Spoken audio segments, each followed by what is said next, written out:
The Path to Peace. Therapy podcast introduces reality case studies, real stories, real psychology, real tools for everyday life. Season 1, Amanda Batula from the reality show Summer House. Episode 1, Who was Amanda before Kyle? Identity, development, and the psychology of becoming someone else's dream. The psychology I break down doesn't excuse the behavior. Hopefully, the psychology explains the behavior. My hope is that by understanding someone else's story, you begin to better understand your own story, your loved one's story, or the story of someone else in your life. Welcome back to the Path to Peace Therapy podcast. I'm Stephanie Buckley, Associate Marriage and Family Therapist, ADHD and OCD Specialist, and Family Systems Coach. If you've been listening to this podcast for a while, first, thank you. Over the past 17 months, we've built this community one episode at a time. We've talked about ADHD, anxiety, OCD, executive functioning, depression, family systems, relationships, parenting, athletes, hormones, young adults, dopamine, sleep, nutrition, and so much more. We've taken complex psychological concepts and broken them down into practical tools that you can actually use in your everyday life. That is not changing. It's simply evolving, because I've realized that if I break down these reality shows and present them as case studies, it becomes a wonderful way to help teach others about their own family system. Beginning today, I'm introducing a new series called Reality Case Studies. Real stories, real psychology, real tools for everyday life. My goal is not to gossip about celebrities or critique reality television. I love reality TV and the people who have decided to share their lives with the world. My goal is to use publicly available stories as teaching moments and to introduce teachable tools. Reality television offers something remarkably unique. We watch people make decisions under pressure. We see relationships unfold over years instead of hours. We witness patterns repeat themselves. We observe conflict, repair, avoidance, attachment, anxiety, ambition, grief, family dynamics, and personal growth in real time. As a clinician, those patterns are fascinating because they often mirror the very same struggles I see every day in my therapy office. Before we go any further, I also want to be clear about something that is extremely important. Throughout this series, I am not diagnosing anyone. I have never evaluated Amanda Batula, Kyle Cooke, or any other public figure. Although I am a qualified clinician, everything we discuss in this series is based on publicly available interviews, television episodes, podcasts, and statements made by the individuals themselves. My purpose is educational.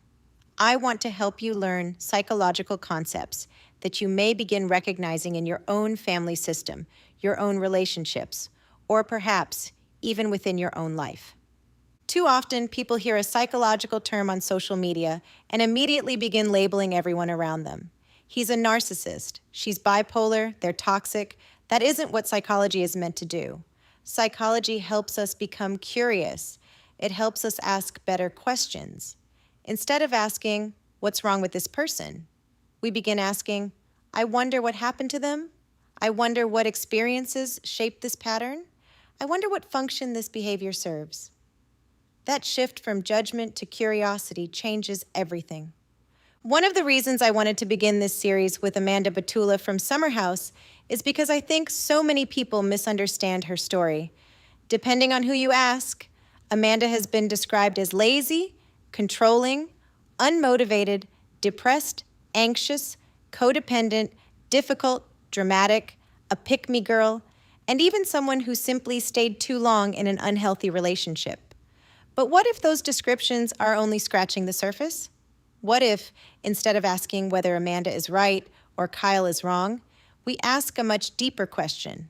What happens to a person's identity when they spend a decade helping build someone else's dream? That question extends far beyond reality television. I see versions of it every week in my office. I see women who paused their careers to raise children and now wonder who they are outside of motherhood. I see men who spent decades providing financially for their families only to realize they have no hobbies, friendships, or identity outside of work.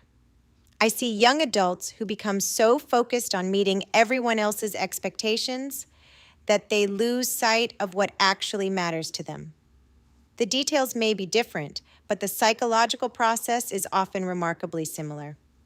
One of the foundational theories that we're going to use throughout this series is Bowen Family Systems Theory, developed by psychiatrist Dr. Murray Bowen. Bowen proposed something that was revolutionary for its time. He believed that you cannot fully understand an individual by looking only at the individual. You have to understand the emotional system in which that person lives. Families function like ecosystems. Every person's behavior influences everyone else, and everyone else's behavior influences them in return. Think about a mobile hanging over a baby's crib. If you gently touch one piece, every other piece begins moving. Relationships work the same way. When one person changes, the entire system has to adjust. That means Amanda's behavior cannot be fully understood without looking at Kyle. Kyle's behavior cannot be fully understood without looking at Amanda. Their relationship cannot be fully understood without considering their business partnership, their shared reality television experience, their friendships, public scrutiny, financial pressures, and the emotional patterns they developed together over more than 10 years. One of Bowen's most important concepts is something called differentiation of self. Differentiation refers to our ability to maintain a clear sense of who we are while remaining emotionally connected to the people we love. It means I can disagree with you without feeling like I'm abandoning you. It means I can support your dreams without losing sight of my own. It means I can love you deeply while still maintaining my own identity, values, goals, and direction in life. Imagine a healthy oak tree growing beside another healthy oak tree. Their branches may intertwine, they may provide shade for one another, and they may weather storms together, but each tree has its own root system. Now imagine two vines wrapping around one another so tightly that eventually you can no longer tell where one begins and the other ends. That is what Bowen would describe as emotional fusion. The individuals become so psychologically intertwined that separating their identities becomes extraordinarily difficult. As we explore Amanda's story, I want you to keep asking yourself one question. Where are my roots? If your relationship ended tomorrow, would you still know who you are? If your career changed tomorrow, would you still recognize yourself? If your children grew up and moved away, would you still have passions, friendships, hobbies, and dreams that belong to you? These aren't easy questions, but they are incredibly important ones. Because I don't think Amanda's story begins with Loverboy. I don't think it begins with Kyle. And I don't even think it begins with Summerhouse. I think Amanda's story begins long before the cameras ever started rolling. And that's exactly where we'll begin. Who was Amanda before Kyle? One of the biggest mistakes we make when we watch reality television is believing that someone's story begins the moment they appear on our television screen. It doesn't. By the time Amanda Batula walked into the summer house for the first time, she had already spent more than 2 decades becoming the person she was. She had parents who influenced the way she viewed relationships. She had teachers who encouraged her strengths. She had friendships that shaped her confidence. She had experiences that built resilience, disappointments that taught her about loss, and dreams that were beginning to take shape long before she ever met Kyle Cooke. Just like every single one of us, she entered adulthood carrying an invisible story that no camera could fully capture. That is one of the reasons I wanted to begin this series here, instead of beginning with the cheating rumors, the drinking, the late nights, the fights, or even Loverboy.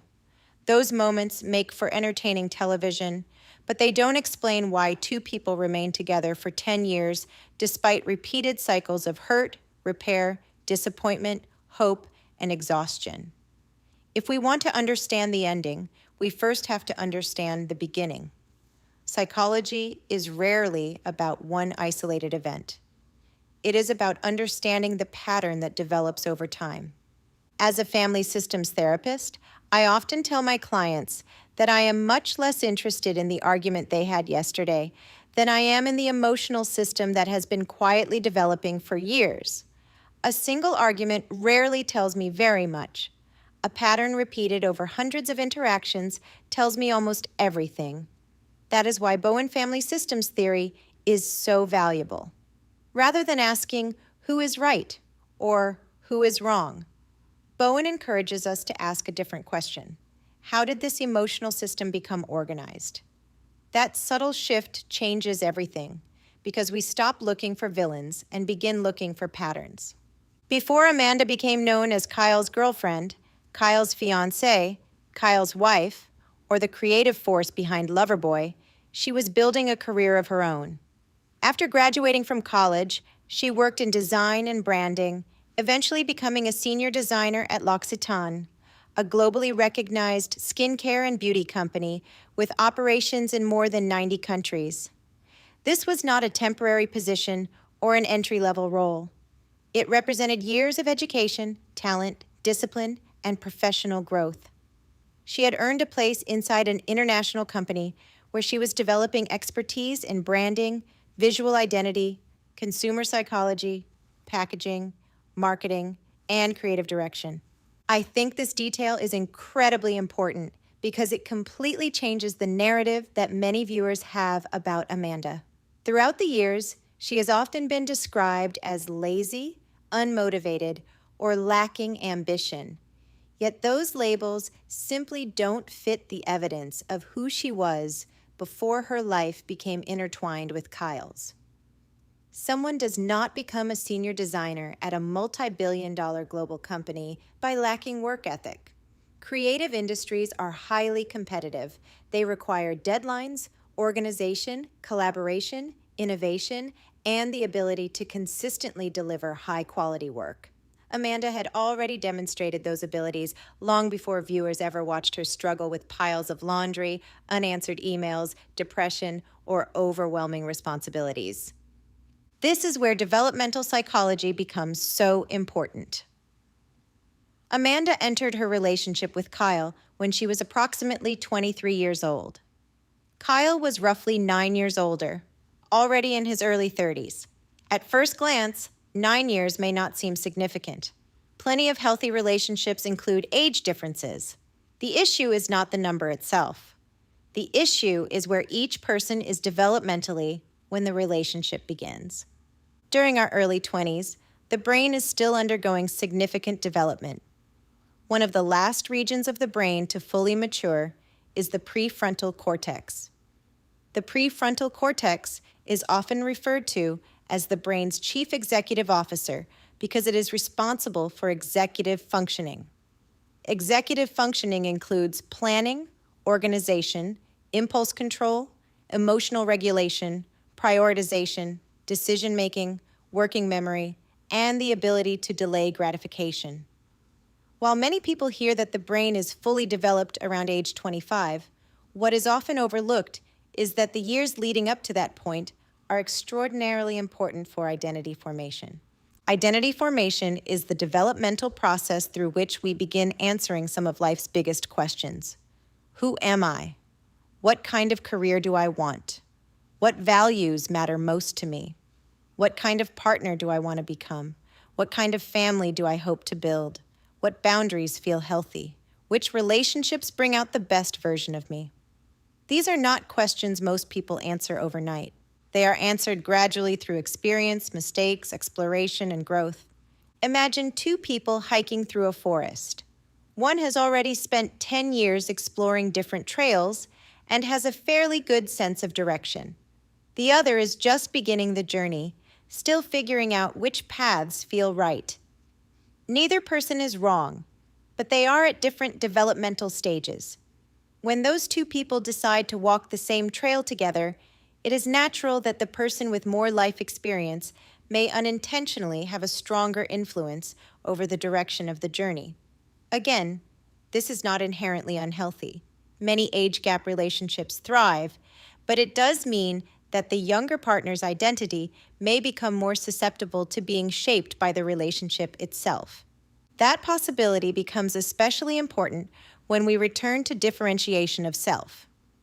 A highly differentiated person can support their partner's dreams without abandoning their own.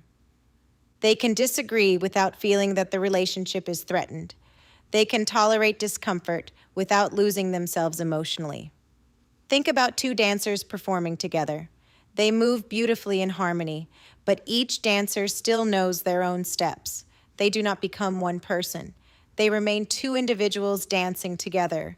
Now imagine two vines growing so tightly around one another that eventually you cannot tell where one vine ends and the other begins. That image captures what Bowen described as emotional fusion. Fusion occurs when one person's identity gradually becomes dependent upon the relationship itself. Their goals become the couple's goals. Their career becomes the couple's career. Their identity becomes organized around the emotional needs of the relationship rather than around their own individual development.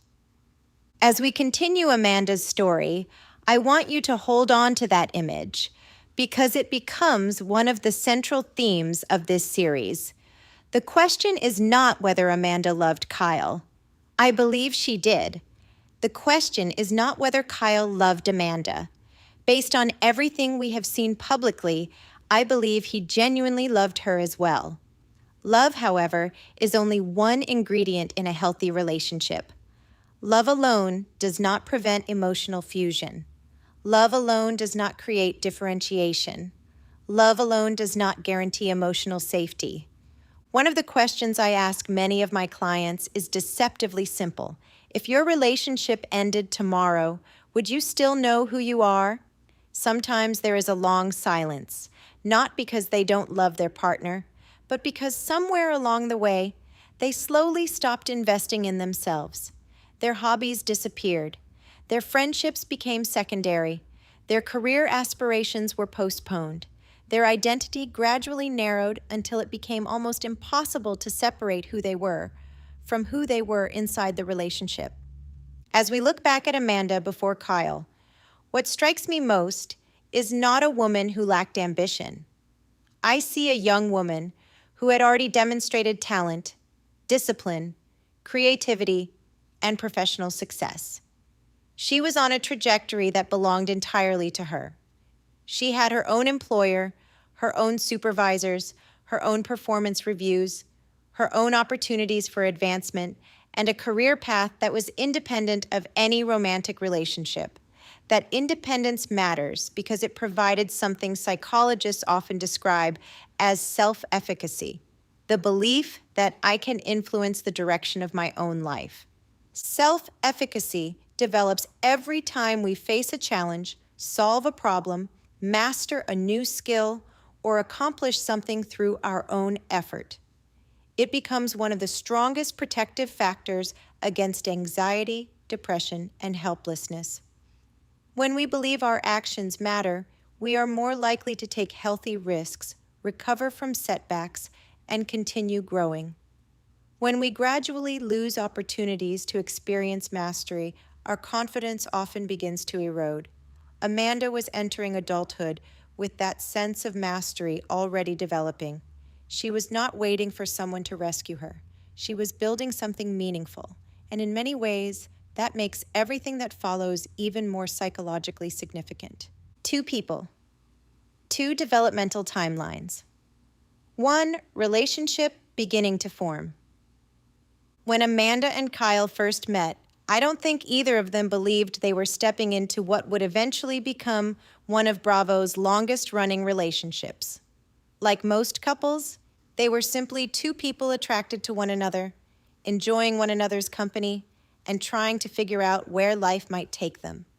If you had asked either of them during those early months whether they would eventually build a nationally recognized beverage company together, spend years filming reality television, become engaged, get married, and have millions of people analyzing every disagreement they ever had, I doubt either of them could have imagined that future. Relationships rarely begin with the ending already written. They begin with hope possibility, chemistry, and optimism.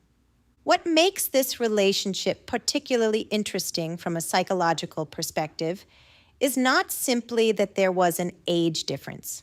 It is that there were two people standing at very different developmental stages in life. Amanda was approximately 23 years old when they began dating. Kyle was already in his early 30s. Again, an age gap by itself does not determine whether a relationship will succeed or fail. There are many healthy marriages where one partner is several years older than the other. The more important question is this: who is each person becoming at the moment they enter the relationship? Developmental psychology teaches us that our 20s are not simply an extension of adolescence.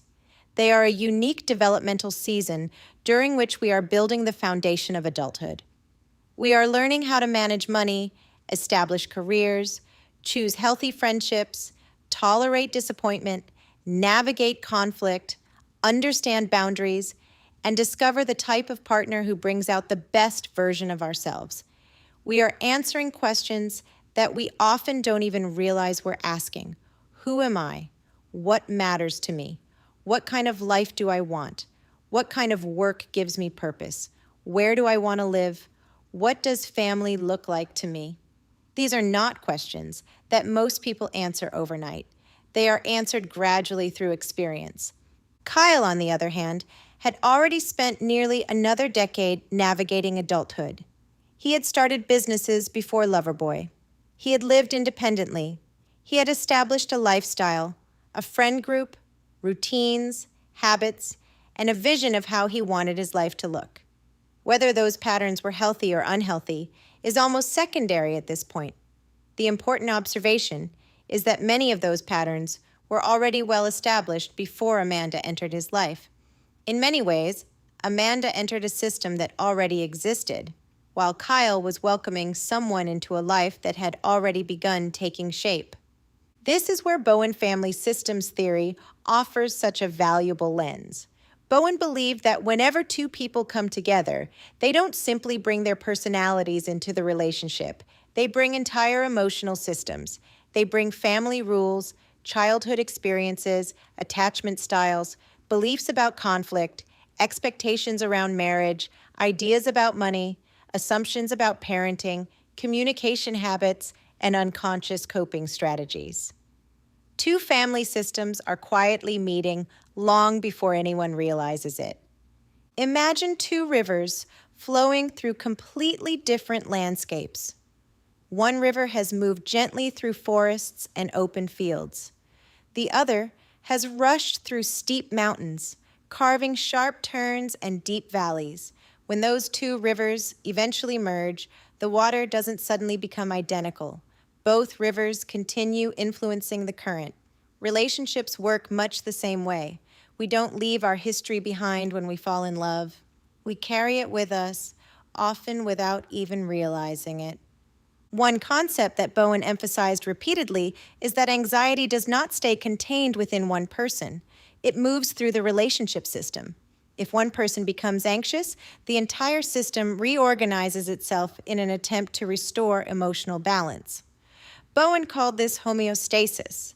Homeostasis is the tendency for every family system to return to its familiar way of functioning, even when that familiar pattern is unhealthy. Think about a thermostat in your home. If the room suddenly becomes much colder than the temperature you've set, the furnace automatically turns on to restore the room to its previous state. Family systems behave remarkably similarly. Whenever someone tries to change the system, the rest of the system instinctively responds in ways that pull everything back toward what feels familiar. I'll give you a simple example from everyday family life. Imagine a household where one parent has always done everything. They remember every birthday, schedule every doctor's appointment, manage the calendar, cook dinner, help with homework, pay the bills, and keep the household running. Over the years, everyone else gradually adjusts to that arrangement. Then one day, that parent says, "I can't keep doing everything. I need help." Logically, everyone might agree. But emotionally, the family system often resists the change. Children forget chores. A spouse may unintentionally slip back into old habits. Arguments increase. Not because anyone necessarily wants the overfunctioning parent to stay overwhelmed, but because the system itself is trying to return to what feels familiar. That concept is incredibly important because over the next several episodes, we're going to watch something very similar happen between Amanda and Kyle. Their relationship gradually develops roles. Those roles are not assigned consciously. No one sits down and says, "You will become the caretaker and I will become the risk taker." Instead, those roles slowly emerge through hundreds of interactions, disappointments, reconciliations, conversations, and compromises.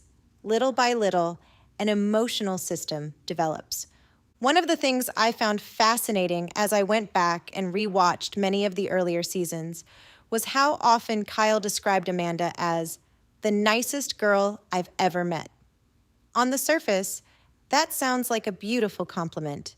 It suggests warmth, kindness, patience, and compassion. But as a clinician, I found myself wondering something different. What did nice actually mean within the context of their relationship?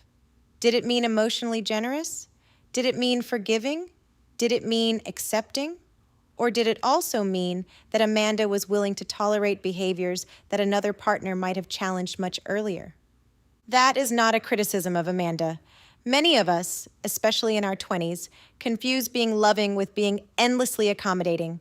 We believe that unconditional love means unconditional tolerance.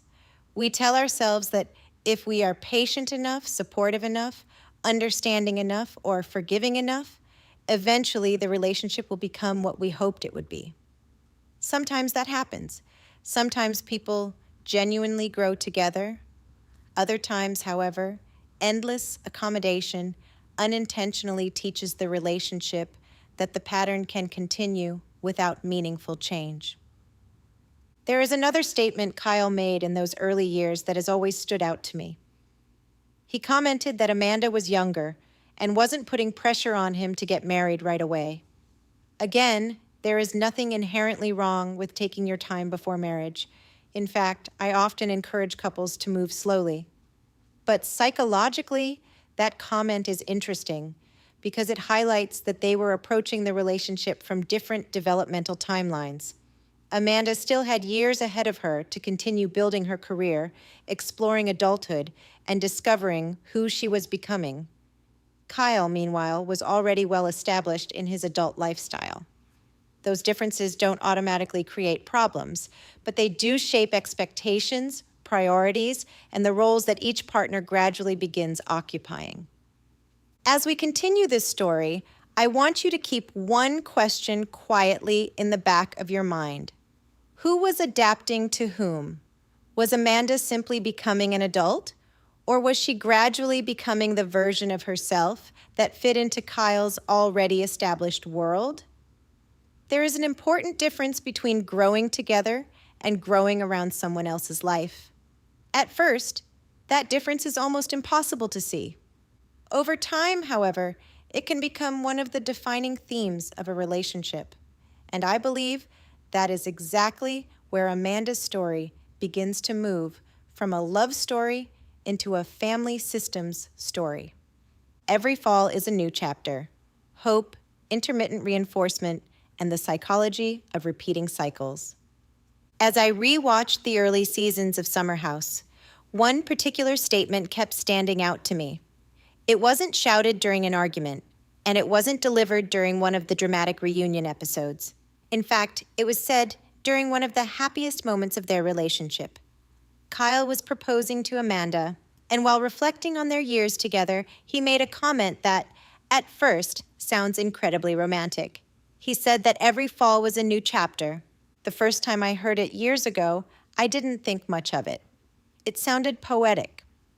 Couples often talk about new beginnings, fresh starts, and turning the page after difficult seasons. But when I went back and watched their relationship from the beginning, I found myself hearing those words very differently. They weren't simply describing the calendar. They were describing the emotional rhythm of the relationship itself. Think about the structure of their lives. For approximately 9 months each year, Amanda and Kyle were living in New York City. They were working. They were building careers. Kyle was pouring himself into Loverboy, and Amanda was balancing her own corporate career while simultaneously contributing to the growth of the company. During much of that time, life appeared relatively predictable. They had routines, they had responsibilities, they had structure. Then summer arrived. For most people, summer represents relaxation. It represents vacations, barbecues, beach days, and spending time with friends. For Amanda and Kyle, however, summer became something much larger. Summer meant returning to the Hamptons, living in a house filled with friends, filming a reality television show, attending parties, drinking, socializing, staying out late, navigating relationship dynamics in front of cameras, and revisiting an environment where some of the deepest wounds in their relationship had already occurred. From a neuroscience perspective, environments matter. Our brains form associations between places, experiences, emotions, and memories. If you've ever walked into your childhood home and immediately been flooded with memories you hadn't thought about in years, you've experienced this phenomenon firsthand. The brain stores emotional experiences alongside sensory information. A particular song, a certain smell, a specific restaurant, or even a season of the year can reactivate emotional memories almost instantly. Imagine someone who was involved in a serious car accident at a particular intersection. Months later, even if the accident has healed physically, they may notice their heart rate increase every time they approach that same intersection. Their palms may sweat, their muscles may tense, they may become more alert. The intersection itself didn't cause the anxiety. The brain simply learned to associate that location with danger. Relationships work in remarkably similar ways. If painful experiences repeatedly occur in the same environment, the nervous system begins anticipating pain before anything has actually happened. The body starts preparing for danger because it remembers what happened there before. When I think about Amanda returning to the Hamptons every summer, I wonder how much of her nervous system was returning to those weekends with a history file already open. This wasn't simply another summer house. This was the place where cheating had entered the relationship. This was the environment where excessive drinking had repeatedly become an issue. This was the place where late nights, unanswered phone calls, public arguments, emotional confrontations, and uncertainty had become familiar. Even if nothing had happened yet that weekend, the nervous system doesn't necessarily wait for new evidence. It prepares itself based on previous experience. That is one reason I think it is overly simplistic when people say, she should have just trusted him. Trust is not built through hope alone. Trust is built through repeated experiences of safety. Likewise, mistrust is not always created by insecurity. Sometimes it develops because the nervous system has learned through repeated experience that certain situations have historically led to emotional pain. This brings us to one of the most powerful concepts in psychology, intermittent reinforcement. Intermittent reinforcement is a behavioral principle that explains why unpredictable rewards often create stronger attachments than consistent ones. If you've ever wondered why people continue pulling the lever on a slot machine despite losing far more often than they win, this principle helps explain it. The machine doesn't reward every pull. In fact, most pulls result in disappointment, but every once in a while, without warning, the machine delivers a reward. That unpredictability keeps people engaged because the brain begins chasing the possibility that the next attempt might be different. Relationships can unintentionally develop similar patterns. Imagine a partner who is consistently kind, emotionally available, dependable, and respectful. The relationship feels stable because your nervous system knows what to expect. Now imagine a different relationship. One week, your partner is affectionate, attentive, apologetic, and deeply connected. The following week, they are distant, reactive, emotionally unavailable, or unpredictable. Then they return to being loving again. Then the cycle repeats. What often happens is that the nervous system becomes intensely focused on trying to predict when the next good period will arrive. That doesn't mean the relationship is healthy. It means the unpredictability itself becomes psychologically powerful. As I watched Amanda and Kyle's relationship unfold over the years, I couldn't help but notice what appeared to be a recurring rhythm. Summer often brought conflict. Fall often brought repair. Winter brought renewed optimism. Spring brought hope that things were finally moving in the right direction. Then another summer arrived, and the cycle seemed to begin again. I want to be careful here because only Amanda and Kyle truly know their private relationship. We are all seeing edited moments from a reality television show, but based on what was publicly shown over many seasons, there appears to be a recurring emotional sequence. Difficulties arise during the summer months. Conversations about drinking, late nights, trust, and emotional hurt become more frequent. Boundaries are attempted, emotions run high. Eventually, there is reconciliation. There are apologies, there are tears, there are promises of doing better. Then life returns to the city, where the environment itself changes. Structure returns. Work becomes the primary focus.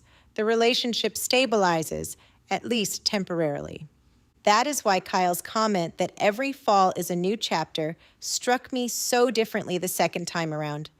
I don't think he intended it this way, but psychologically, it sounded almost like the emotional reset button of the relationship. Summer had become the season of rupture. Fall became the season of repair. From a Bowen family systems perspective, this is another example of homeostasis. The system experiences disruption, then works very hard to restore itself. Homeostasis is not the same thing as healing. Sometimes a relationship returns to equilibrium without actually resolving the underlying issues. The conflict subsides. Everyone feels relieved. Hope returns. But if the emotional pattern itself remains unchanged, the next cycle often looks remarkably similar to the last. One of the things I often say to couples in my office is this: relief is not the same thing as repair. Relief feels wonderful because the arguing stops. The tension decreases. Both people feel emotionally exhausted and grateful that the storm has passed. Repair, however, requires something much deeper. Repair asks, what created the storm in the first place? And what are we going to do differently so we don't keep sailing into it? As we continue through Amanda and Kyle's story, I want you to notice something in your own life.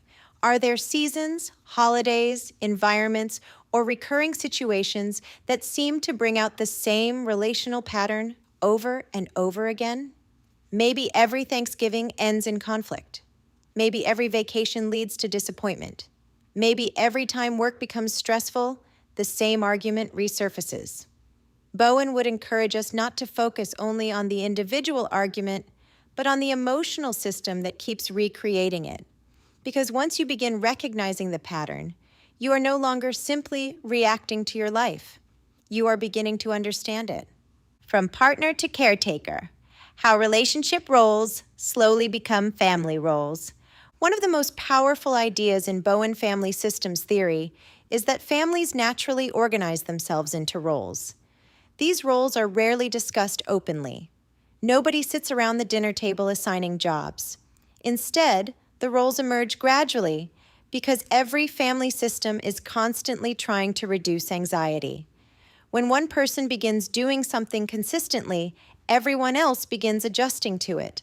Over months and years, what began as a temporary adaptation slowly becomes just the way we are. Think about a family where one sibling is always described as the responsible one. At first, that child may simply remember to do their homework or help clean the kitchen.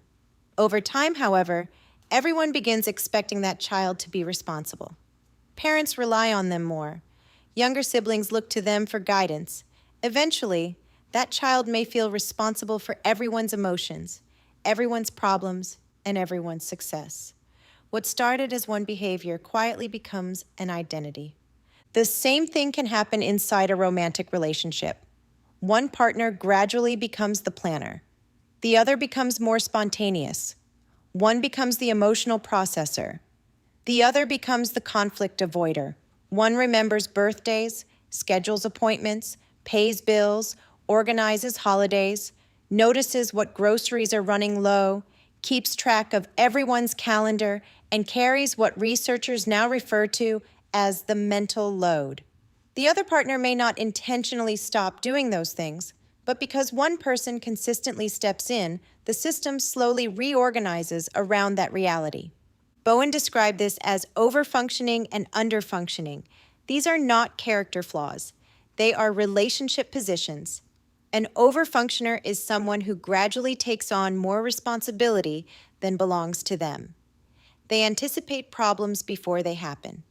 They remind, organize, rescue, monitor, plan, encourage, fix, and often carry emotional responsibilities that actually belong to someone else. At first glance, overfunctioners often appear incredibly competent. They seem organized, dependable, and capable. But beneath the surface, many are carrying an enormous amount of anxiety because they have quietly come to believe that if they don't keep everything together, everything may fall apart. An underfunctioner, by contrast, is not necessarily lazy or irresponsible.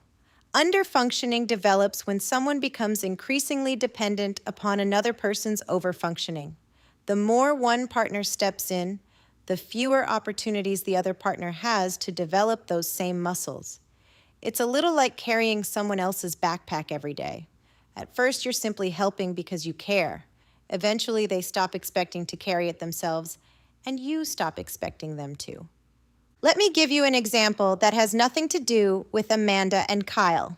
Imagine a mother whose teenage son frequently forgets his homework.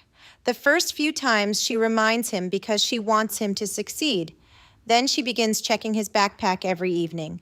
Eventually, she's emailing teachers, reminding him about assignments, packing his lunch, setting 3 alarms for him, and driving forgotten projects back to school. From the outside, it looks like she's simply being a wonderful mother. But what has actually happened? Every time she solved the problem, her son lost an opportunity to build executive functioning. Without intending to, the system organized itself around her overfunctioning and his underfunctioning. Now, let's bring that lens back to Amanda. As I rewatched the series, I noticed something that I hadn't fully appreciated the first time. Amanda often appeared to be carrying the emotional responsibility for the relationship. She wasn't simply reacting to isolated incidents. She was frequently anticipating them. She wondered what time Kyle would come home. She wondered how much he would drink. She wondered whether he would answer his phone. She wondered whether another embarrassing situation might unfold. She wondered whether she would wake up the next morning to another difficult conversation. Those are not just her thoughts. They represent anticipatory emotional labor. Emotional labor is the invisible work of constantly scanning, anticipating, remembering, preparing, soothing, and managing the emotional climate of a relationship. Unlike folding laundry or paying bills, emotional labor leaves no visible evidence. No one sees it happening, yet it consumes tremendous cognitive and emotional energy. Imagine you're sitting in your living room trying to read a book while the smoke detector keeps chirping because the battery is low. At first, you barely notice it. Then every few minutes, another chirp interrupts your concentration. Eventually, you find yourself unable to focus on the book because part of your brain is constantly waiting for the next sound. Chronic relational anxiety works very much the same way. Even during peaceful moments, part of the nervous system stays alert because it has learned that disruption could arrive at any time. As the seasons progressed, Amanda often appeared to occupy this role of emotional monitor. One example that many viewers remember occurred when Kyle stayed out late while the rest of the house had already returned home. Amanda repeatedly called him, trying to reach him. In one season, she called him 19 times. In another, the number reportedly reached 27 calls. Those scenes became a frequent topic of discussion among viewers. Some interpreted her behavior as controlling, others viewed it as excessive. But from a clinical perspective, I find myself asking a different question. What happened before those phone calls? Human behavior almost always has a context. If someone you've trusted for years has consistently come home when they said they would, answered your calls, communicated openly, and maintained trust, you probably don't call them 19 times.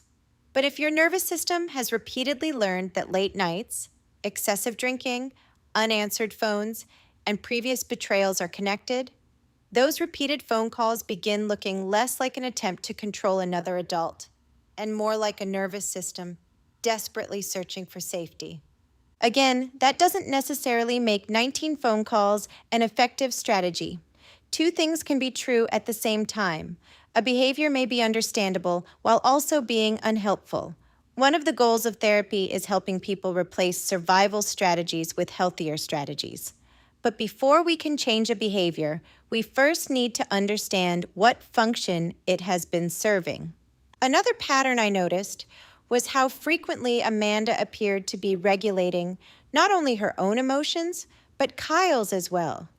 Emotional regulation refers to our ability to recognize what we're feeling, tolerate distress, calm our nervous system, and respond thoughtfully rather than impulsively. Healthy relationships involve two adults who each take primary responsibility for regulating themselves while supporting one another during difficult moments. When emotional regulation becomes unbalanced, however, one partner may begin feeling responsible for keeping the entire relationship emotionally stable. They carefully choose their words. They avoid certain topics. They monitor the other person's mood. They soften their own reactions. They delay difficult conversations until the right time. Over time, they begin carrying not only their own emotions, but also the emotional climate of the relationship. This can happen so gradually that neither person notices it. One day, you simply realize that you've become less of a partner and more of a caretaker. What's particularly interesting is that caretaking often looks loving from the outside. Friends may even compliment the person for being patient, supportive, forgiving, or understanding. But healthy love and chronic caretaking are not the same thing. Healthy love says, "I care deeply about you." Chronic caretaking quietly begins saying, "I am responsible for keeping you emotionally okay." Those are very different positions to occupy. As we continue this series, I want you to notice something in your own relationships. When conflict arises, who immediately begins trying to fix it? Who apologizes first? Who monitors everyone else's emotions? Who remembers birthdays, appointments, prescriptions, school forms, family schedules, holiday plans, and emotional needs?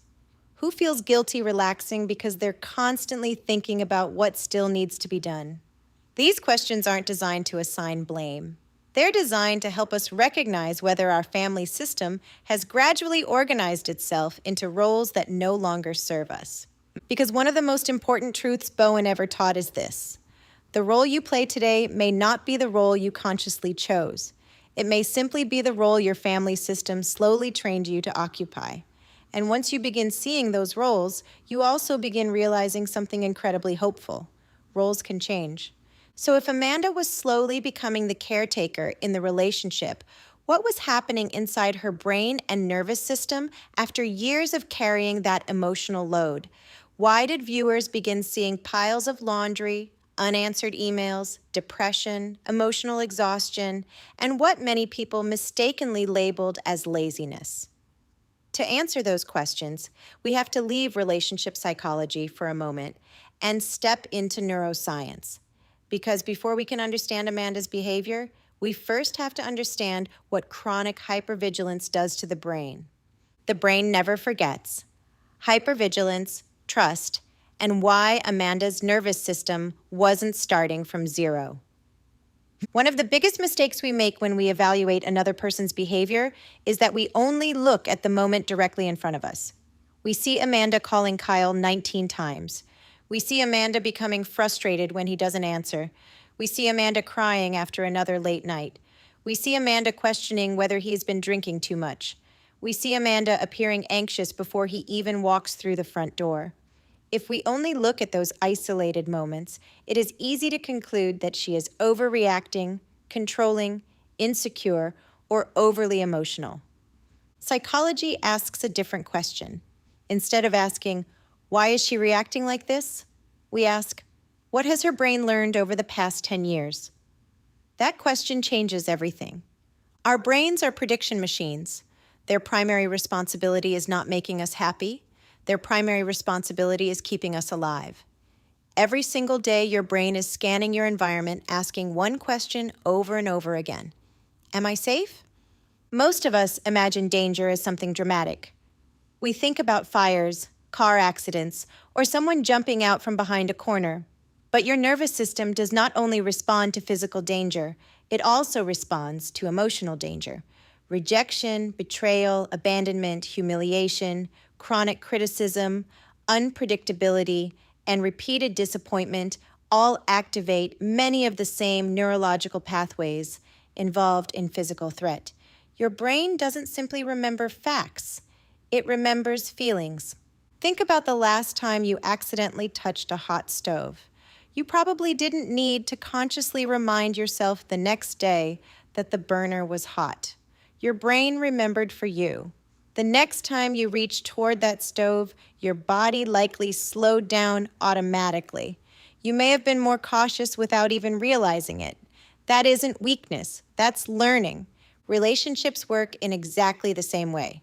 If a partner repeatedly lies, disappears, cheats, drinks excessively, humiliates you publicly, or becomes emotionally unpredictable, your nervous system begins making associations. It quietly creates what I often call a history file. Every new experience is compared against the hundreds that came before it. This is why I don't believe Amanda's nervous system was ever starting from zero when summer arrived. Every Memorial Day, she wasn't simply packing clothes for another weekend in the Hamptons. She was packing years of emotional memory. She was returning to the very environment where some of the deepest wounds in the relationship had already occurred. For approximately 9 months each year, Amanda and Kyle lived in New York City. They worked together. They built Loverboy. They had structure.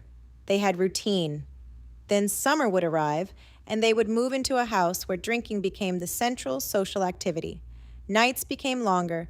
Boundaries became blurrier. Cameras followed every interaction. Friends entered the relationship system. Producers influenced the environment. Alcohol flowed freely. The very setting itself became associated with unpredictability. The brain notices patterns long before we consciously recognize them. If the relationship had remained stable throughout those summers, Amanda's nervous system might have eventually associated the Hamptons with relaxation, friendship, and fun. But based on what viewers repeatedly witnessed, summer often became the season when trust injuries resurfaced. Earlier in the relationship, Kyle admitted to behavior during a drunken night that deeply damaged Amanda's trust. There were repeated storylines involving excessive drinking, staying out until 2, 3, or even 4 o'clock in the morning, unanswered phone calls, blackouts, and public conflicts. Whether every fear Amanda had was objectively accurate is almost beside the point neurologically. Her brain had already learned that these circumstances had preceded emotional pain before, and this is where we need to introduce another important concept: hypervigilance. Hypervigilance is a state in which the nervous system becomes excessively alert to potential danger. It develops because the brain has learned that being prepared feels safer than being surprised. Hypervigilance is not someone choosing to worry.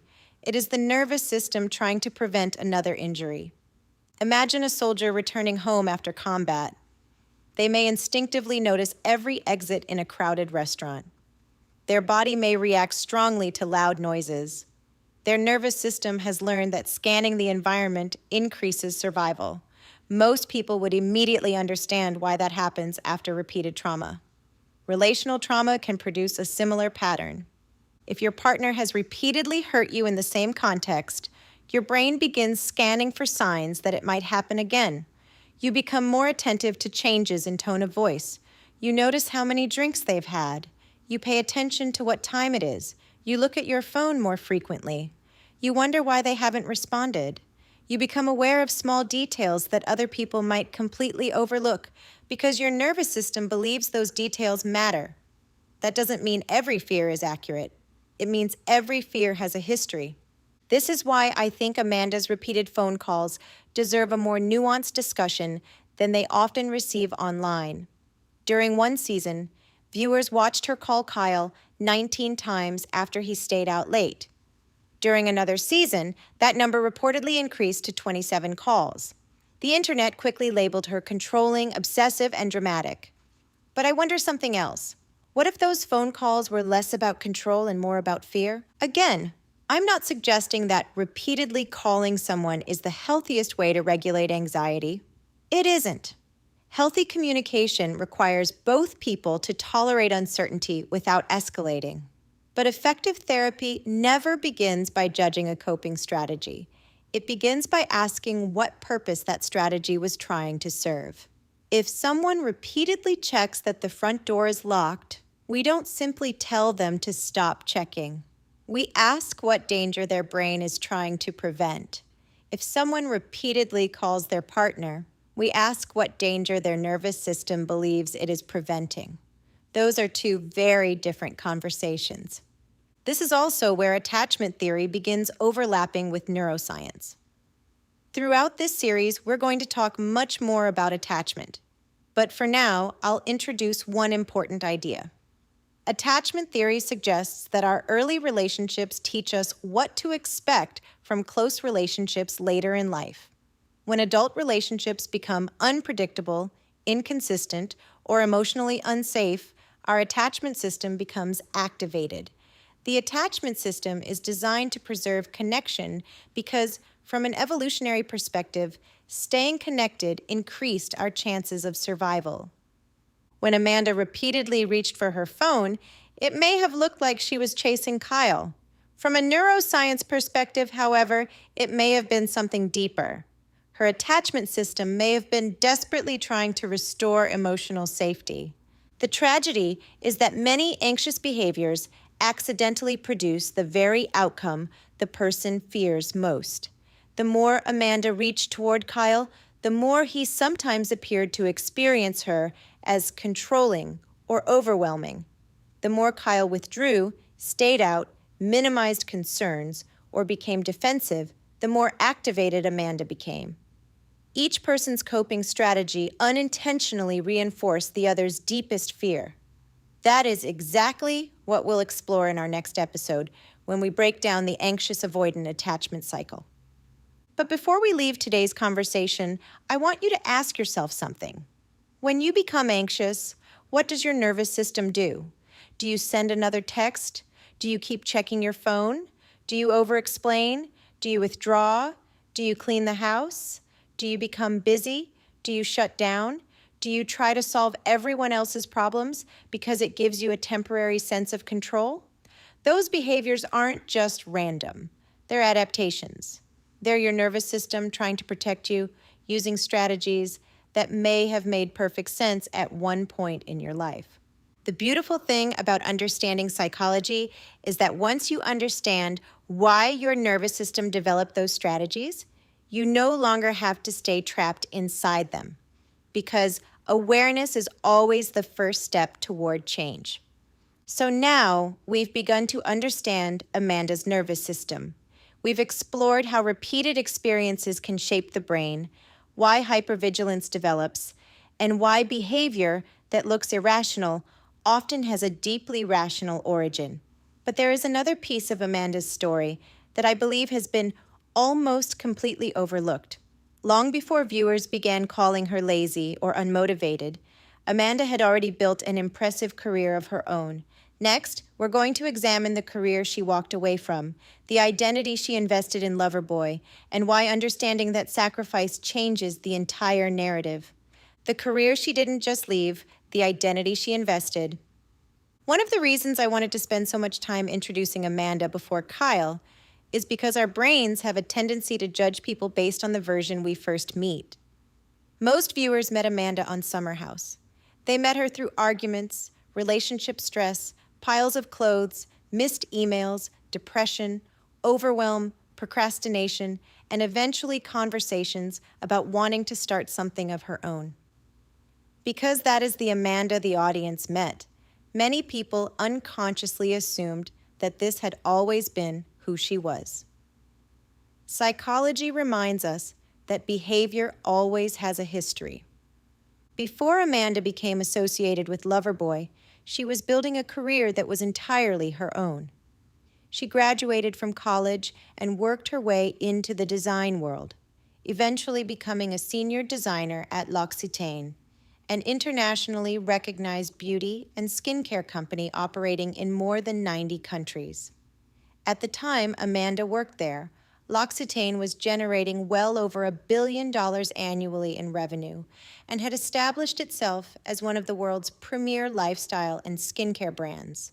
This wasn't simply a job that paid the bills. It was a legitimate corporate career with opportunities for advancement, increasing responsibility, mentorship, and professional recognition.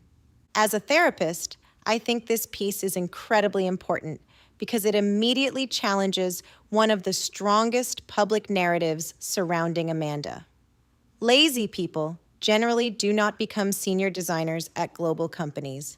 Someone doesn't accidentally climb into a leadership-level creative position. They have to meet deadlines. They have to collaborate with marketing teams. They have to present ideas.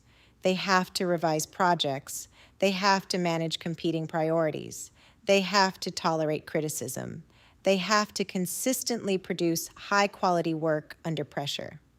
Amanda had already demonstrated those abilities long before viewers began describing her as unmotivated. One of the psychological mistakes we often make is assuming that the person we see today has always been that person. In reality, people are constantly responding to the systems around them. A capable, energetic, organized individual can begin looking overwhelmed when their emotional resources are depleted. Likewise, someone who once struggled can flourish inside the right environment. Context matters. Another detail that often gets overlooked is that Amanda didn't simply quit her job one day and immediately start working full-time for Loverboy. For a period of time, she was doing both. She was maintaining her responsibilities at L'Occitane while also helping Kyle build a startup. Think about that for a moment. She wasn't working one demanding job. She was effectively working two. During the day, she was fulfilling the responsibilities of a senior designer at an international company. Outside of those hours, she was helping create branding, packaging, merchandise, marketing materials, visual identity, and creative assets for a brand that was still trying to establish itself. That is not the profile of someone who lacks ambition. If anything, it suggests the opposite. It suggests a woman who was willing to invest enormous amounts of time, energy, and talent into something she believed in. One of the things entrepreneurs often understand better than anyone else is that startups consume everything. They don't operate between 9 o'clock and 5 o'clock. They follow you home. They occupy dinner conversations. They interrupt weekends. They wake you up at 2 o'clock in the morning with ideas. They become part of the family system itself. When one spouse starts a business, the entire family starts a business, even if only one name appears on the incorporation papers. I think that's an incredibly important distinction because public conversations often centered on Kyle as the founder of Loverboy. Factually, that is true. Kyle founded the company. He raised capital. He managed investors. He focused on operations, distribution, manufacturing, and sales. Those are extraordinary responsibilities. At the same time, founders are rarely successful completely alone. Successful companies require people who understand branding, storytelling, consumer psychology, design, visual identity, and customer experience. Consumers don't simply buy products, they buy meaning, they buy identity, they buy the emotional experience attached to a brand. When you walk through a grocery store, you're surrounded by thousands of beverages. Most of them taste reasonably similar, Yet people consistently reach for one can over another. Why? Because branding shapes perception. Packaging communicates identity before a single sip is taken. Color influences expectations. Typography communicates personality. Design creates emotional connection. Those were Amanda's strengths. She didn't merely support the business emotionally. She appears to have contributed expertise that had been developed inside one of the largest beauty companies in the world. She brought years of professional experience in branding and design into a startup that desperately needed exactly those skills. This is why one particular conversation on Summer House struck me so deeply. Years later, Amanda began talking about wanting something of her own. She wanted to build a swimwear line. She wanted a project that belonged entirely to her.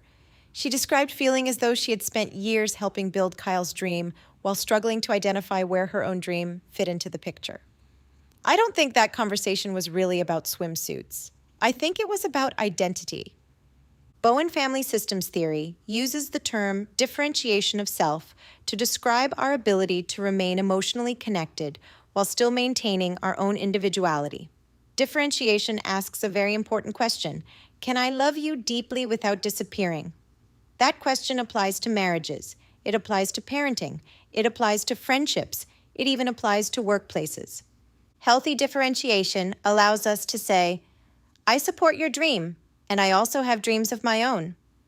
Emotional fusion, on the other hand, quietly begins saying something very different. First, your dream becomes our dream. Then, our dream becomes your dream. Eventually, my dream disappears altogether. I'm not suggesting that happened intentionally. In family systems, these processes are rarely intentional. They develop gradually. One compromise at a time, one postponed goal at a time, one conversation that begins with, maybe next year, one opportunity that gets delayed because now isn't the right time, one sacrifice that feels reasonable because you're building something together, until one day you wake up and ask yourself a question that Amanda appeared to ask publicly. Who am I outside of this? When I watched the now famous boat conversation between Amanda and Kyle, I wasn't thinking about bathing suits. I was thinking about developmental psychology. Amanda wasn't simply asking permission to launch another business. She seemed to be asking permission to rediscover herself. And Kyle's response fascinated me. Instead of becoming curious about her experience, he immediately shifted toward his own unfinished goals. He explained that he hadn't achieved all of his dreams yet. Therefore, he still needed her help. That moment, to me, represents something much larger than a disagreement about entrepreneurship. It represents two developmental tasks colliding.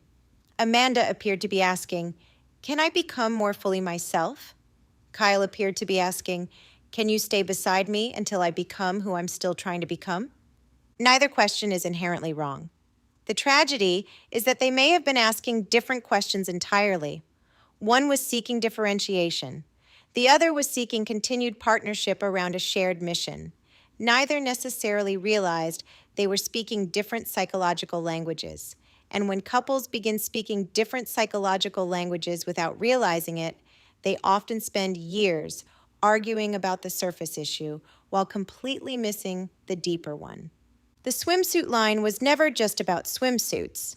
It was about authorship. It was about ownership. It was about identity. It was about a woman quietly asking, after years of helping build a company, a marriage, and a public identity, one of the most universal developmental questions any of us will ever ask. After helping build everyone else's life, am I still building my own? Living in someone else's shadow, differentiation, identity, and the search for self. As I continued watching their relationship evolve over nearly a decade, one conversation kept replaying in my mind. It wasn't one of the explosive arguments. It wasn't one of the cheating discussions. It wasn't even one of Kyle's drinking episodes. It was a relatively calm conversation on a boat where Amanda began talking about wanting something of her own. Many viewers believed she was simply talking about launching a swimwear line. I don't think she was. I think she was talking about reclaiming herself.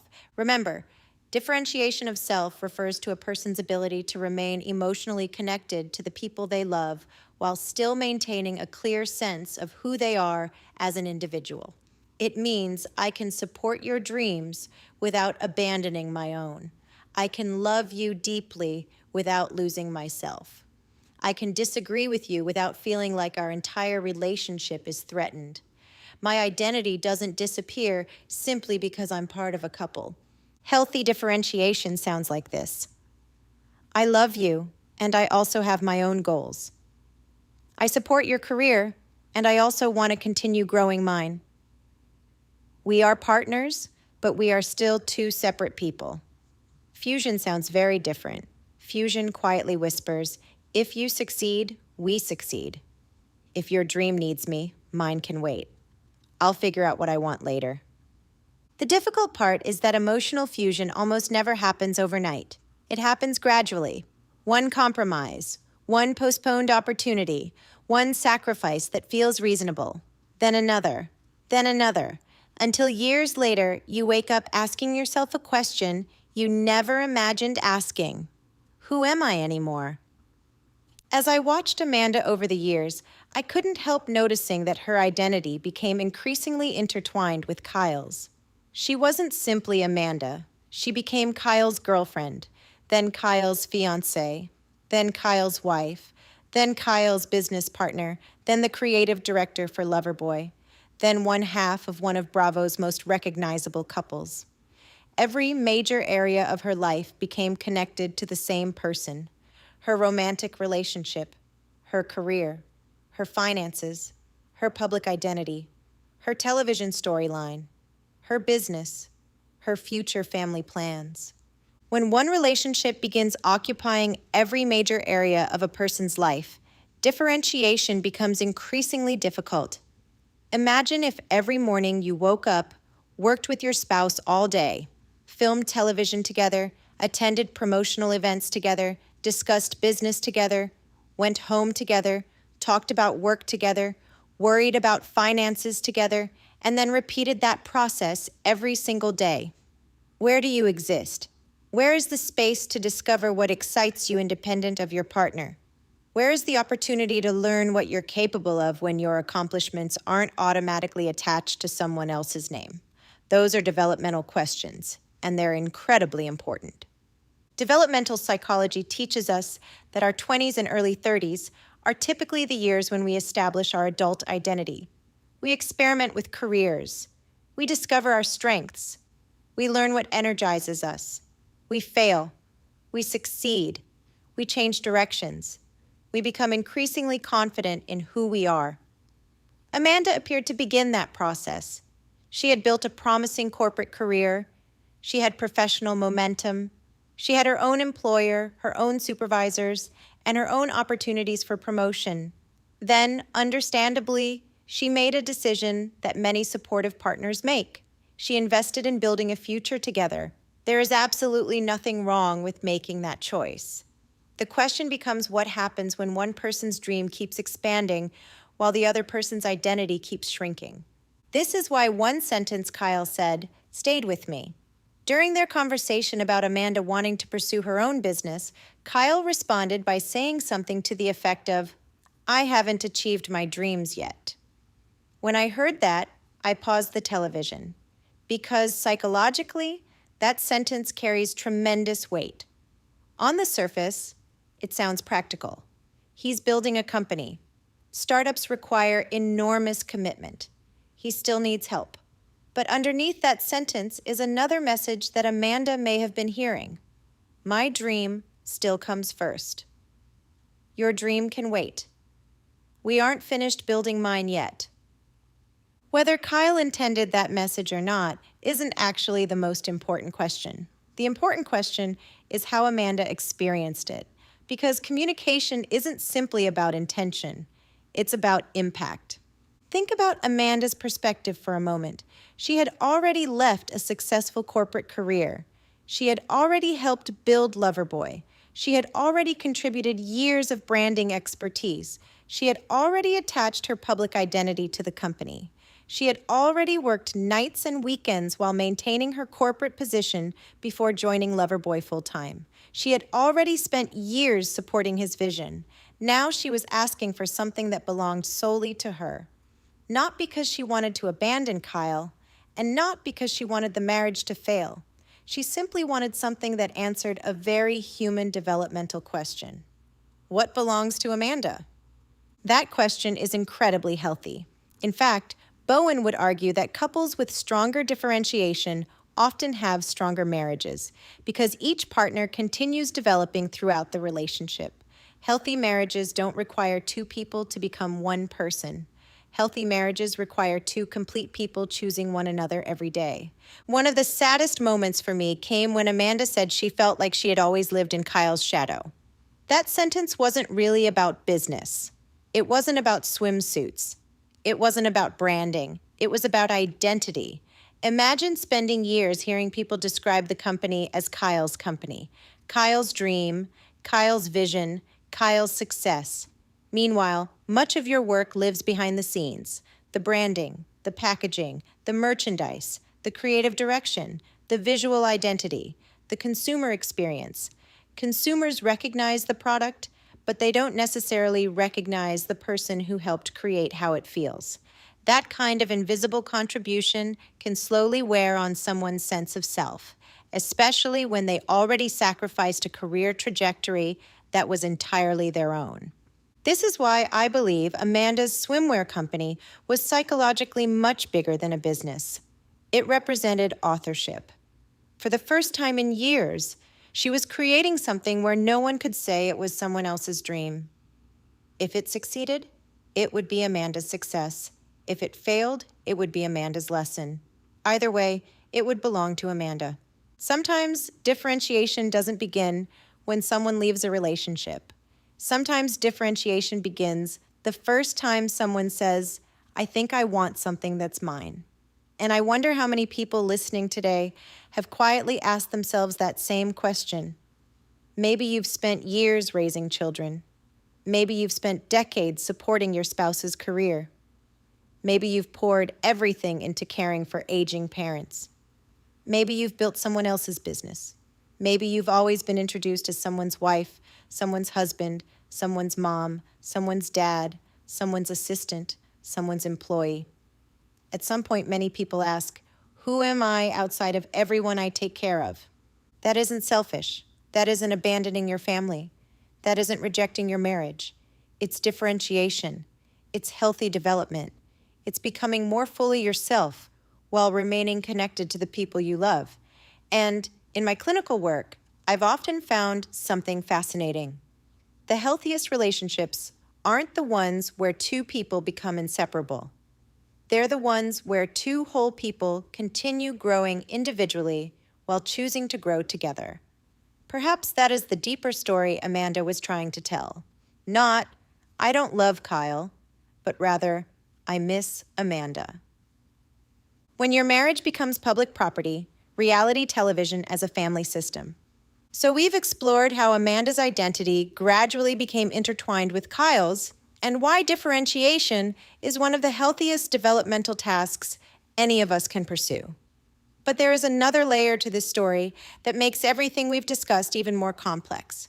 Amanda and Kyle weren't just living this relationship. They were living it in front of millions of people. One of the reasons I chose Amanda Batula as the first case study in this series is because reality television gives us something that therapists almost never get. As clinicians, we usually hear one person's perspective. We hear one person's memories, one person's interpretations, one person's emotions, and then we help them understand their experience. Reality television is obviously edited, and we have to acknowledge that. We are seeing a produced version of real life, not every moment of it, but over nearly 10 years, we have watched recurring patterns unfold in real time. We have watched conversations, repairs, ruptures, apologies, celebrations, disappointments, and repeated interactions that give us something incredibly valuable from a psychological perspective. We get to observe patterns, and Bowen family systems theory is built upon patterns. One of Bowen's greatest contributions to psychology was helping us understand that we are always part of emotional systems, like the pieces of that mobile hanging over the crib. The system influences us, and we influence the system in return. Families develop predictable ways of functioning. Friend groups do the same thing. Workplaces do the same thing. Even reality television casts become emotional systems with roles, alliances, expectations, rules, and recurring patterns. That means when we watch Summer House, we are not simply watching individuals. We are watching an emotional system trying to maintain balance. Psychologists call this homeostasis.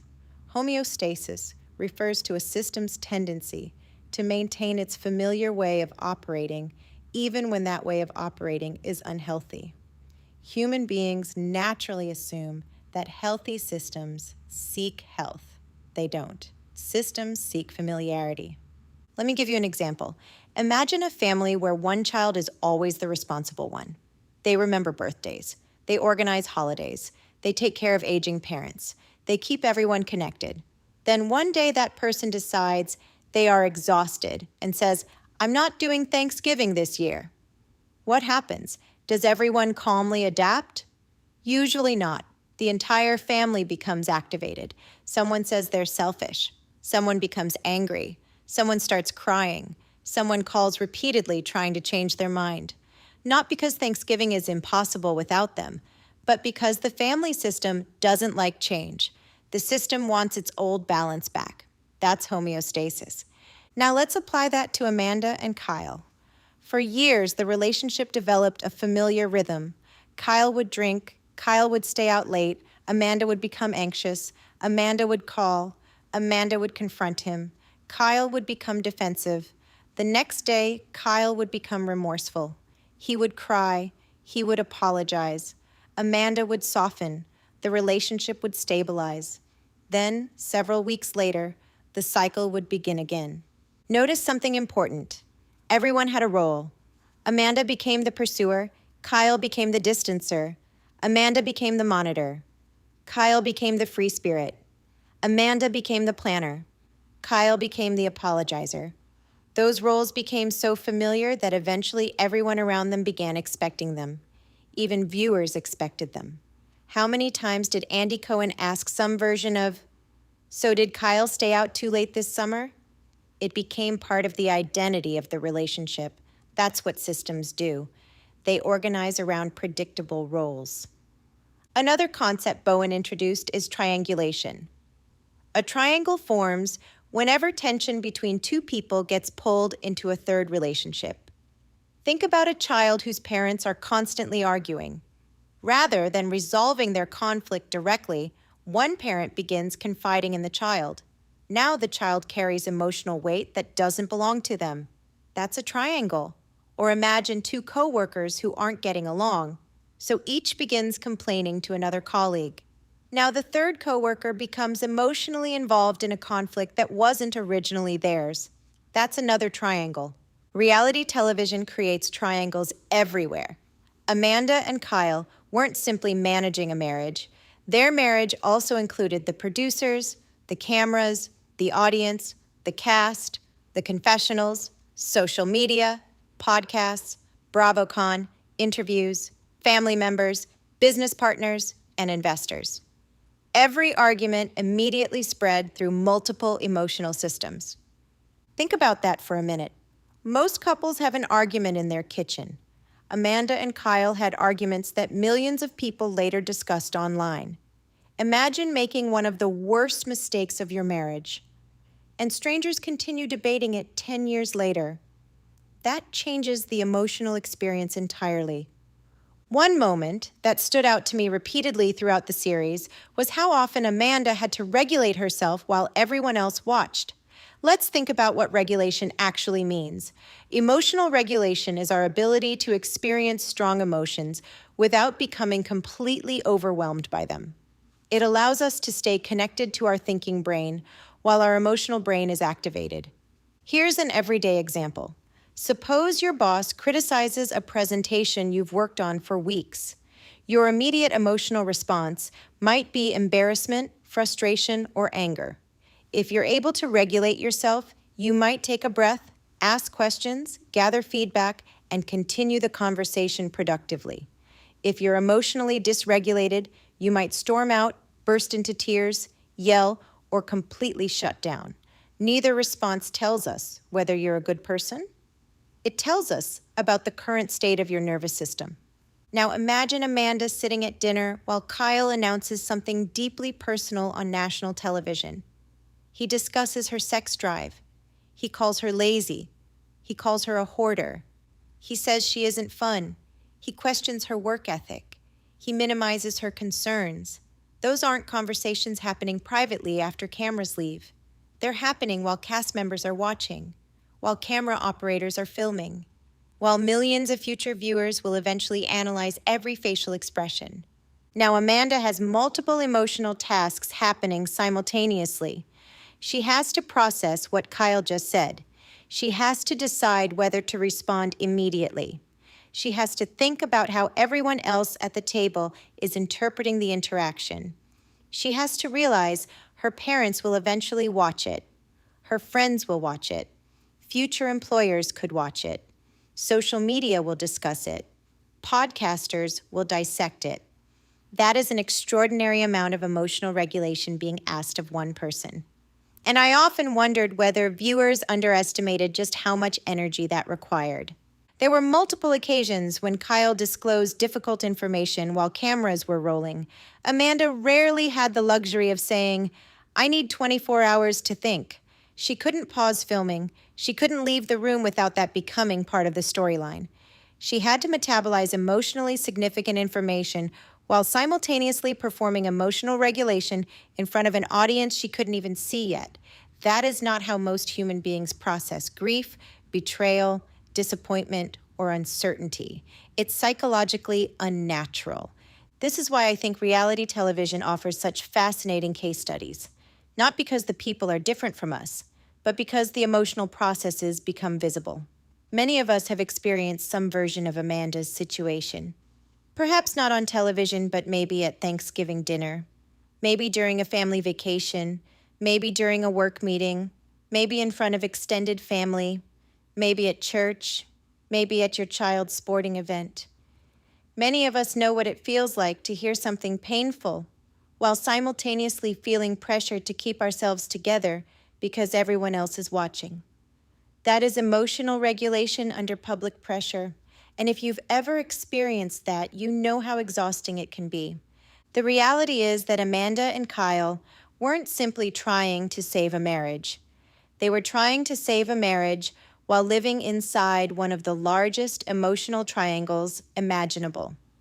The marriage, the business, the television show, the audience. Every one of those systems influenced the others. And that makes understanding their relationship infinitely more complicated than simply asking, who was right? The better question is, what happened to this emotional system over time? Because once you begin asking systemic questions instead of individual questions, you stop looking for villains.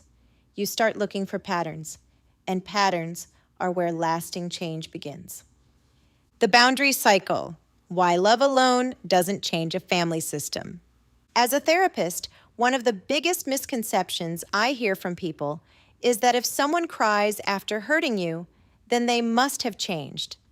I want to gently challenge that idea. Remorse and change are not the same thing.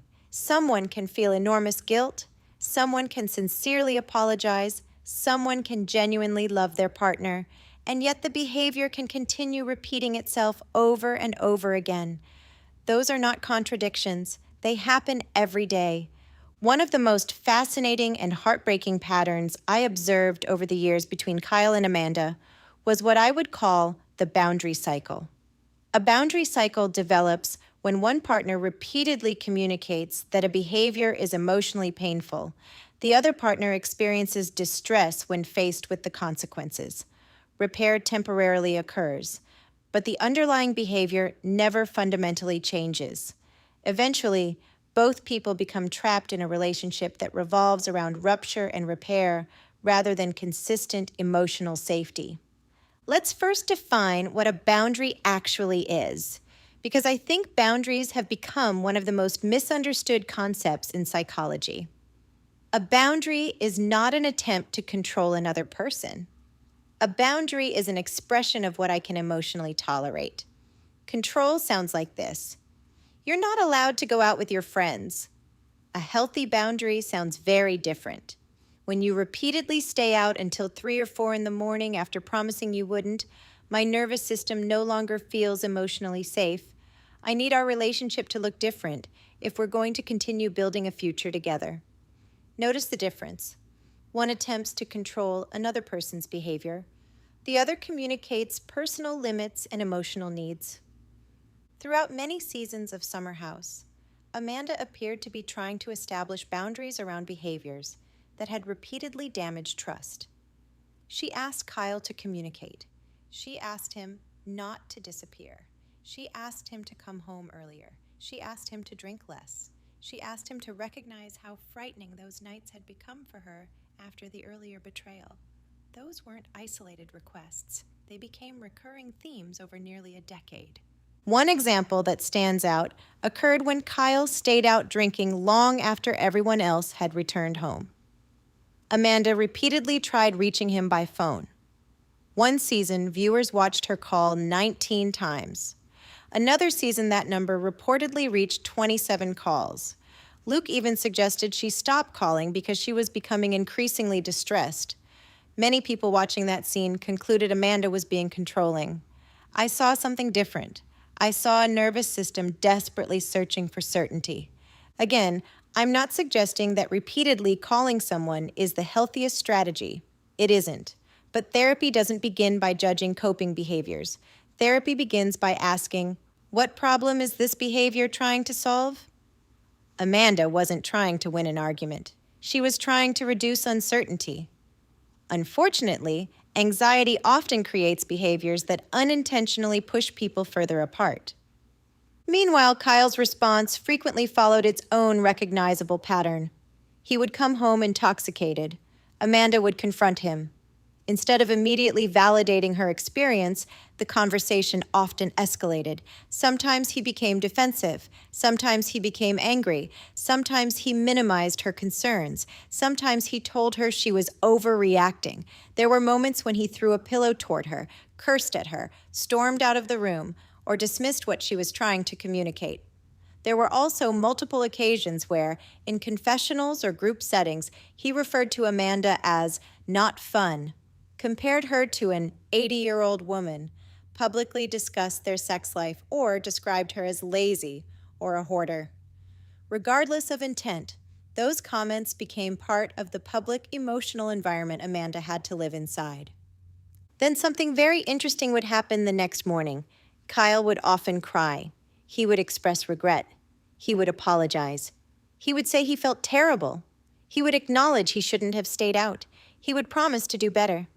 From everything we could observe, I believe those emotions were real. I don't think he was pretending to feel guilty. But genuine guilt does not automatically create lasting behavioral change. This is where intermittent reinforcement returns to the story.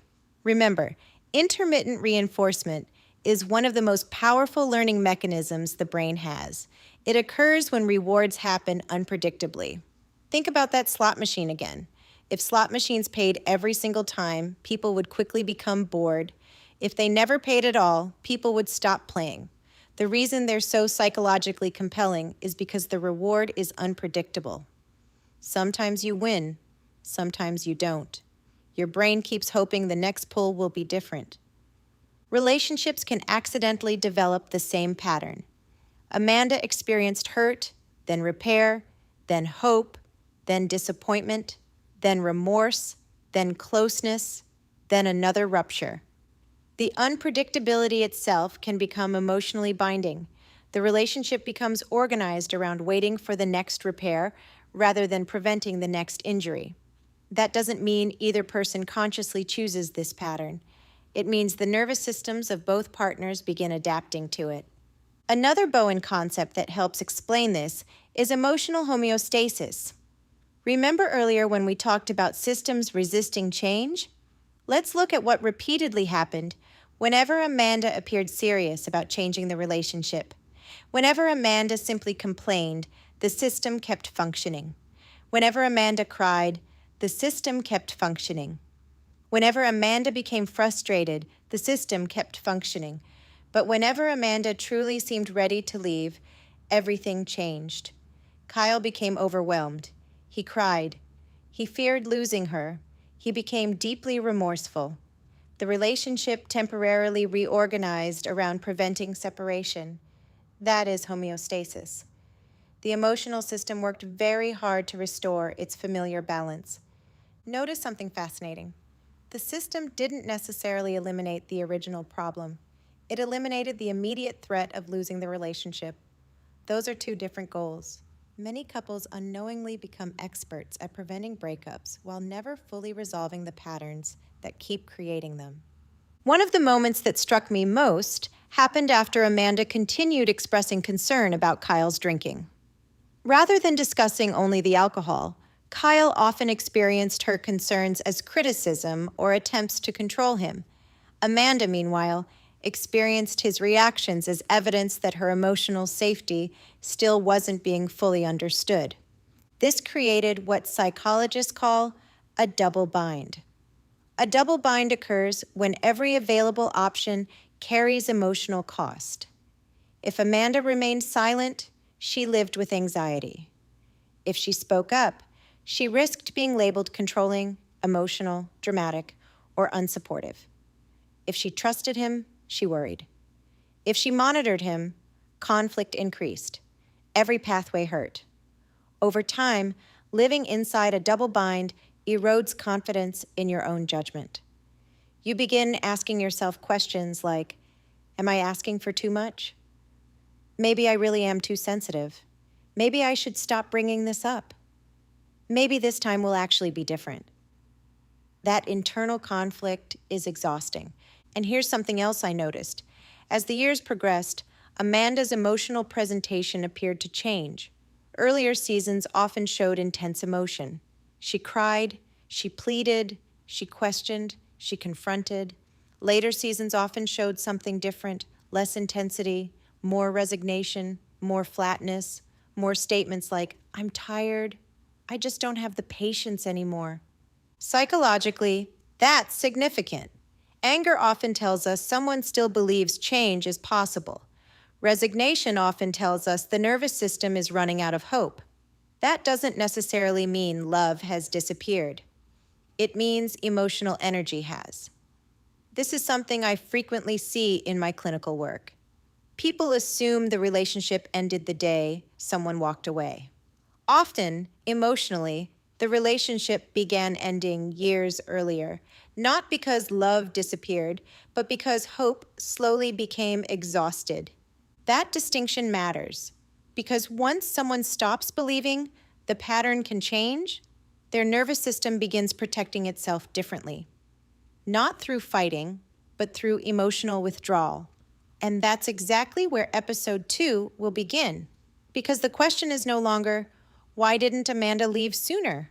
The better question is, what made leaving feel almost impossible for so many years? To answer that, we need to understand attachment. We need to understand why one partner moves closer while the other moves away. We need to understand why anxious and avoidant nervous systems often become magnetically attracted to one another. And once you understand that dance, you may begin recognizing pieces of your own relationships, not just romantic ones, but also with parents, siblings, friends, co-workers, and even your own children. The path to peace pause. So today we've examined Amanda's professional identity, her gradual loss of differentiation, the emotional cost of living inside someone else's dream, the pressures of reality television, and the boundary cycle that seemed to repeat itself year after year. Before we wrap up, I'd like to leave you with a couple of questions to think about this week. I call this the path to peace pause, because my hope isn't that you simply learn about Amanda, Kyle, or any of the reality case studies we'll explore together. My hope is that you'll begin seeing your own family system, your own relationships, and yourself through a different lens. These questions are not about Amanda. They're about you. If you're driving, simply listen. If you're walking, let these questions settle in.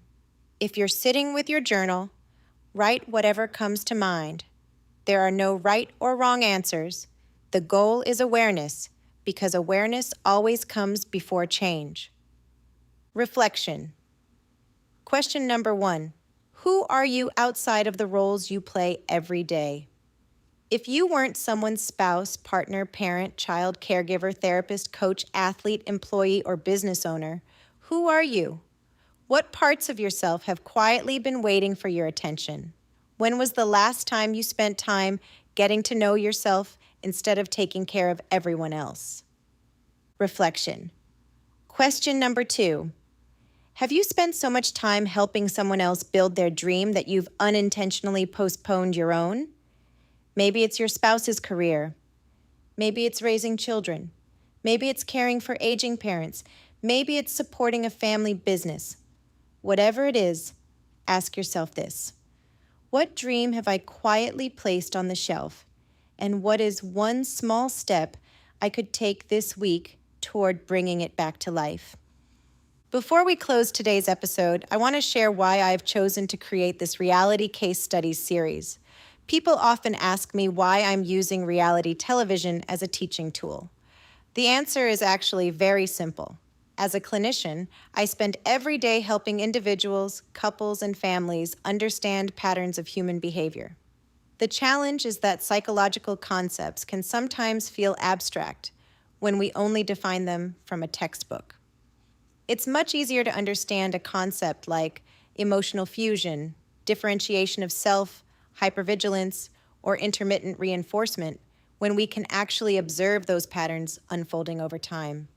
Reality television gives us a unique opportunity to do that.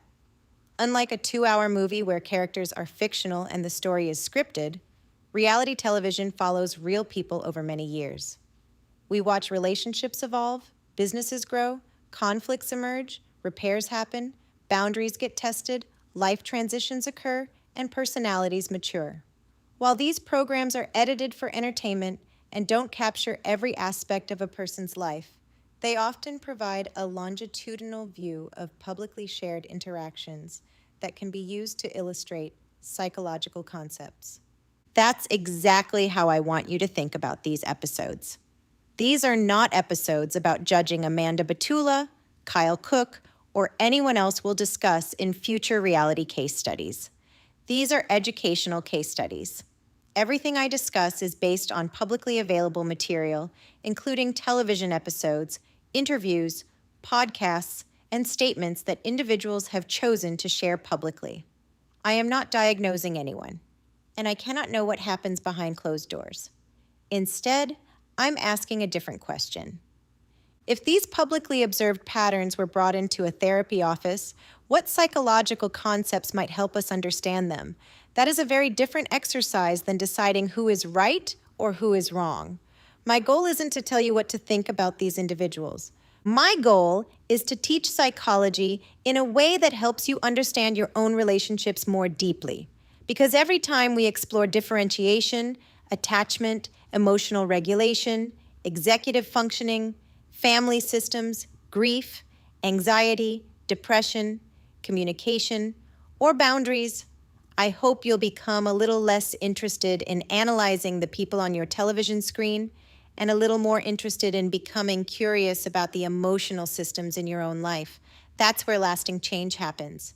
Not when we become experts on someone else's marriage, but when we begin understanding our own. That is the heart of reality case studies, TM. Real stories, real psychology, real tools for everyday life. Because the goal isn't to understand reality television. The goal is to better understand the reality of your own life. If today's episode resonated with you, don't let the learning stop here. Every reality case study has its own companion journal inside the Path to Peace Therapy community on Patreon. The link will be in the show notes. Inside this week's companion, you'll receive 8 additional reflection questions, a guided Bowen family systems mapping exercise, clinical explanations of today's psychological concepts, a practical action plan for the week, and space to journal and apply today's lesson to your own family system. Think of the public podcast as the classroom and the companion journal as your workbook. It's where the real personal work begins, because insight changes very little. Application changes everything. You'll find the link to join the Path to Peace community on Patreon in today's show notes. I'd love to have you join us. Thank you so much for joining me for the very first episode of our new reality case studies series here on the Path to Peace Therapy podcast. If you've been listening to this podcast for a while, thank you for growing with me. The heart of this podcast isn't changing, it's evolving. My mission has always been to help you better understand yourself, your family, and the people you love through psychology, neuroscience, family systems, and practical tools that you can begin using immediately. Reality television simply gives us another lens through which to observe human behavior, relationship dynamics, and emotional systems in action. In today's episode, we weren't trying to diagnose Amanda Batula or Kyle Cooke. Instead, we used publicly observed patterns as a case study to understand concepts like differentiation of self, emotional fusion, hypervigilance, executive functioning, identity development, and Bowen family systems theory. My hope is that you walked away thinking less about Amanda and more about your own relationships. Next time, we'll continue this 4-part series by turning our attention to one of the most powerful relational patterns in psychology, the anxious avoidant attachment cycle. We'll explore why two people can genuinely love one another while repeatedly activating each other's deepest fears. We'll examine why Amanda may have found it so difficult to leave, why Kyle may have experienced boundaries as criticism, how intermittent reinforcement strengthens attachment, and why love alone is often not enough to interrupt a family system that has been rehearsing the same dance for years. If today's episode resonated with you, I'd love for you to share it with someone you care about. Sometimes one conversation can become the beginning of healing for an entire family system. Until next time, remember this: the psychology doesn't excuse the behavior. Hopefully, it explains the behavior.